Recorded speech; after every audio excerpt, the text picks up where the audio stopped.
दोस्तों, आपने कभी सोचा है कि दुश्मन की पनडुब्बी का पता कैसे लगाया जाता है? पनडुब्बी समुद्र के भीतर बेहद ही खामोशी से काम करती है। समुद्र में दुश्मन के साथ जंग का एक बड़ा चैलेंज होता है। अपनी वॉरशिप यानी युद्धपोत को दुश्मन की सबमरीन से बचाना बहुत ही बड़ा टास्क होता है। पनडुब्बी बेहद साइलेंट तरीके से समुद्र के अंदर काम करती है और उसका पता तब तक लगाना मुश्किल होता है जब तक कि वो अपना टास्क पूरा ना कर दे। इस वीडियो में हम जानेंगे कि पनडुब्बी क्या होती है, यह कैसे काम करती है और पनडुब्बी का क्या काम होता है। साथियों, पानी की इतनी गहराई में दुश्मन की पनडुब्बी का पता कैसे लगाती है?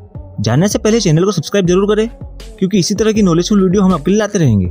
अब जानते हैं कि पनडुब्बी क्या होती है। पनडुब्बी एक बेलन के आकार की धातु की बनी हुई पानी की सतह के नीचे ऑपरेट होने वाला एक जलयान है। हर एक पनडुब्बी की पानी की सतह से नीचे जाने की एक निश्चित गहराई होती है। चूंकि ये पानी के नीचे चलती है, इसलिए इसी प्रकार के जलयान को पनडुब्बी कहा जाता है। पनडुब्बी को गति देने के लिए इसमें इंजन लगे होते हैं। आगे जानते हैं पनडुब्बी कैसे काम करती है। पनडुब्बियों को गति देने के लिए टरबाइन, मोटर इत्यादि का इस्तेमाल किया जाता है। साधारण पनडुब्बियां दो प्रकार की होती है, डीजल इलेक्ट्रिक और न्यूक्लियर पावर्ड। क्या आप जानते हैं पनडुब्बी को इंग्लिश में सबमरीन कहते हैं? डीजल इलेक्ट्रिक सबमरीन में डीजल इंजन लगे होते हैं, जिसे चलाकर बैटरी चार्जिंग किया जाता है। डीजल इलेक्ट्रिक पनडुब्बियों में बहुत ज्यादा मात्रा में बैटरी लगी होती है।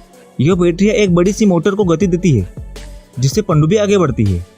न्यूक्लियर पावर्ड पनडुब्बियों में न्यूक्लियर रिएक्टर लगा होता है। इस रिएक्टर से उत्पन्न ऊष्मा से भाप बनाई जाती है। यह भाप टरबाइन को गति प्रदान करती है, जिससे सबमरीन को मूवमेंट मिलता है। क्या आप जानते हैं पनडुब्बी का क्या काम होता है? पनडुब्बियों का मुख्य काम दुश्मन देश की खुफिया जानकारी प्राप्त करना, अपने महासागर में गश्त लगाना और बैलिस्टिक मिसाइल यानी पानी की सतह से हवा में मारने वाली मिसाइल को लॉन्च करना इत्यादि है। आजकल की न्यूक्लियर पनडुब्बियां 6 महीनों तक मिशन पर पानी के नीचे रह सकती है। क्या आप जानते हैं पनडुब्बियों का उपयोग पर्यटन के लिए भी किया जाता है। बहुत से ऐसे देश हैं जो समुद्री जीवों को देखने के लिए पनडुब्बियों का इस्तेमाल करते हैं।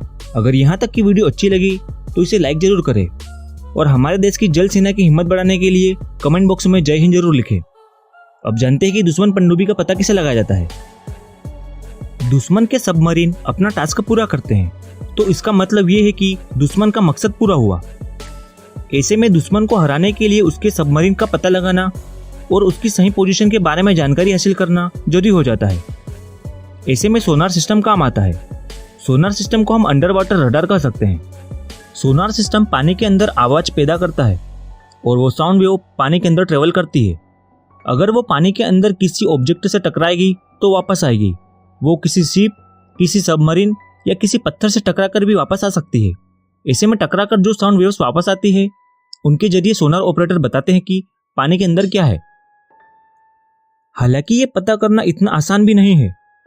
इसके लिए लंबा अनुभव काम आता है। जैसे किसी पायलट के लिए देखा जाता है कि उसे कितने फ्लोइंग आवर है, यानी उसे कितने घंटे का अनुभव है। वैसे ही सोनार ऑपरेटर का भी एक्सपीरियंस होता है।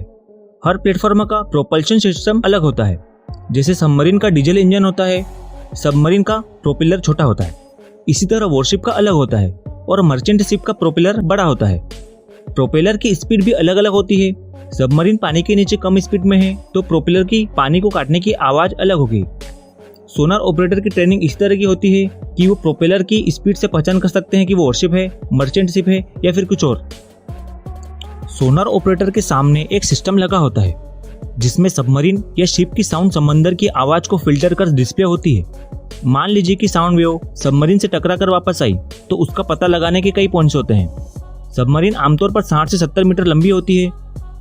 वापस आई साउंड वेव से ऑब्जेक्ट के लेंथ और उसकी पोजीशन का पता चलता है। सबमरीन में कोटिंग होती है, जो रबड़ की परत जैसी होती है। ये आवाज को सोखती है। शिप मेटल का होता है, तो जब साउंड वेव सबमरीन से टकराएगी तो वापस कम आएगी और शिप से टकराकर आई साउंड वेव थोड़ी अलग होगी।